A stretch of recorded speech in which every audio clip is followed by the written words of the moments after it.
One thing that I did that I would highly recommend you guys do, this is a secret, okay? Grab your pen and paper, ladies and gentlemen, okay? Because this is a secret. This is something that people don't often talk about, especially on these social platforms. Fun fact today, guys. Today is March 6, 2018, and today is National Dentist Day.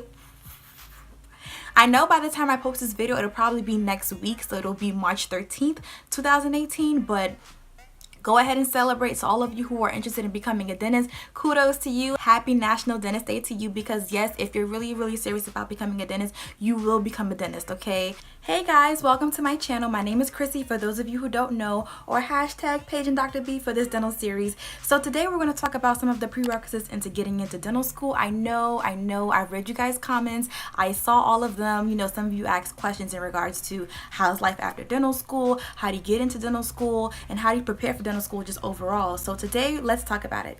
Okay, first things first, number one, do you know what you're getting into? Oftentimes we have dreams and aspirations, but it's just kind of like, you know, to others it might seem good, it sounds good, it looks good, but is this something that you really want to do? So what I would highly recommend you guys to do, I think now for this cycle, they're asking for it to be like a requirement. You must shadow a dentist. I'm pretty sure most of you, like, you live near a school or a dental office or a dental facility. I would highly recommend you to at least, you know, dip your toe into the pond and see, you know, is this something that I can do for the rest of my life? Does this interest me? Do I have the patience for this? Do I have the personality for this? Because yes, guys, you do have to talk to your patients at some point in time. So of course, you know, like, you would just want to make sure that this is the job for you. One thing that I did that I would highly recommend you guys do, this is a secret, okay? Grab your pen and paper, ladies and gentlemen, okay? Because this is a secret. This is something that people don't often talk about, especially on these social platforms. What I did, like, I knew I wanted to become a dentist, but I wasn't properly prepared. For those of you who are new to my channel, I did post a video entitled "The Story Time They Tried to Kill My Dreams of Becoming a Dentist." Within that, I got into way more detail than I will for this video in regards to the necessary steps that I did to get into dental school.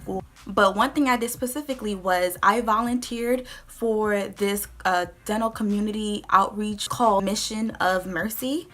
Yes, you heard me correctly. Write it down, look it up after you finish watching this video. Mission of Mercy, I'm gonna like provide like a blurb somewhere here. Mission of Mercy is pretty much, it's like free dental service. It's an event that dentists do to provide free dental care to the less fortunate people within the states. When I signed up for it at the time, I did it in Virginia, and thankfully enough, the school that I partnered with for this project was VCU. VCU stands for Virginia Commonwealth University, and they actually have their own dental school. These are the perks of doing this. I'm not saying you have to go to this particular school, but these are the perks of actually doing a mission trip like this.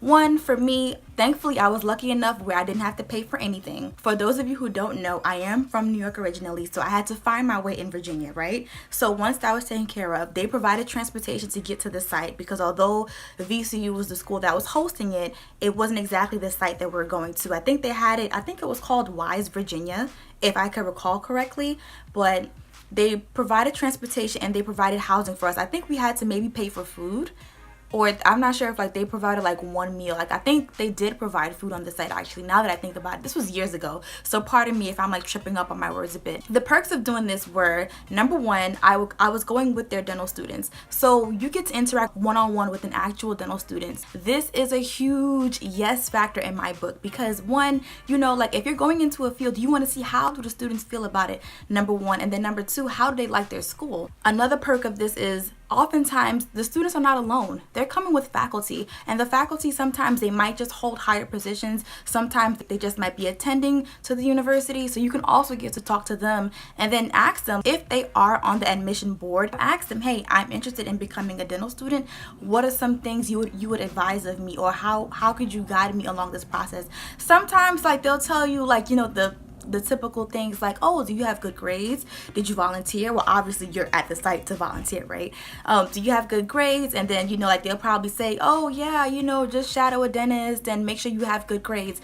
But depending on where you go and who you run into, they might tell you a little bit more. So if I could highly recommend, number one thing to do is to make sure you shadow. What I personally did was I did Mission of Mercy, and I loved it. Assuming those who have watched this, you're either a freshman, a sophomore, or a junior in undergrad, because seniors, you've already gotten your letters of acceptance into dental school, and you'll be starting this August 2018.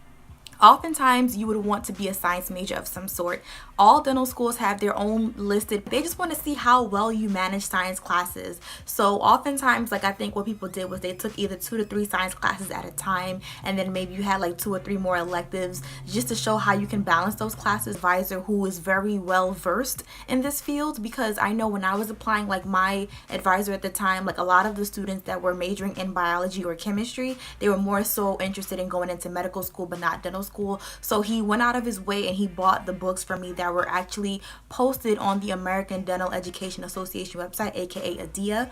He actually bought those books for us, and then he actually gave it to us to like use as like a source of reference.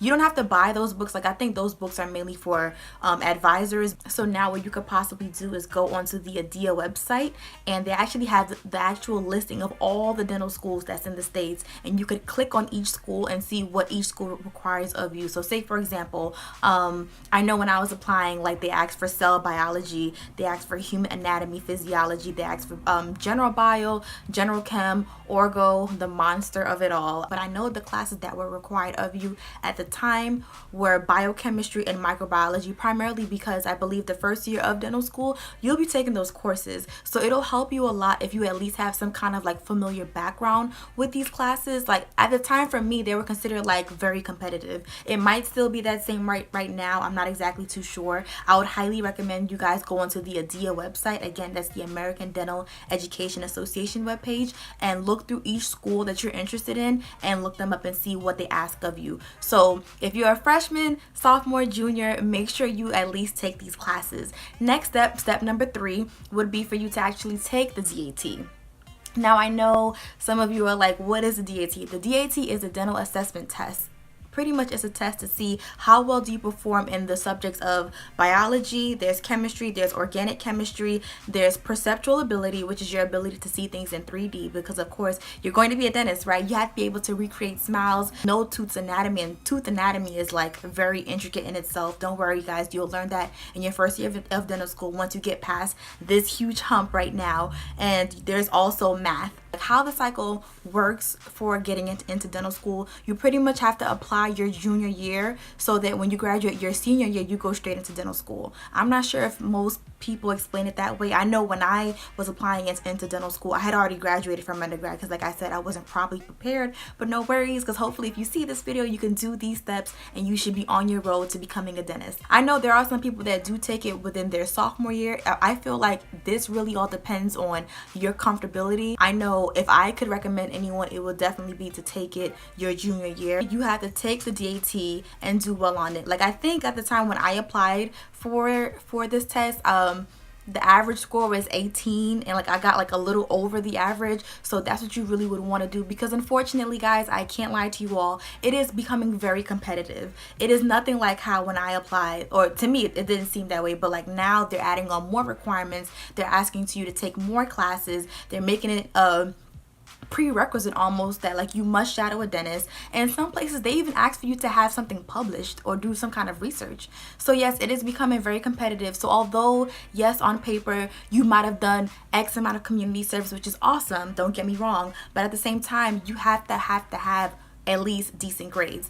The issue that most of these schools have is that like they don't want you to get into the school and you're struggling because you struggled when you were in undergrad. So they want to see how well you can balance all of these science classes together. Even if you feel like you're struggling a bit with your grades, I would honestly highly recommend you all to just take a step back from those extracurricular activities. Like instead of doing 3 activities, maybe do 1 and focus on your grades, because although those extracurricular activities, they look good, you know, your grades is what really gonna jump out at them, because like they want to know that yes, doctor such and such or student doctor such and such can actually manage this hefty course load. They do it that way mainly because of like when you get into dental school, you're gonna have an intense curriculum. It's gonna be nothing like undergrad, so they want to see how well you can manage that course load.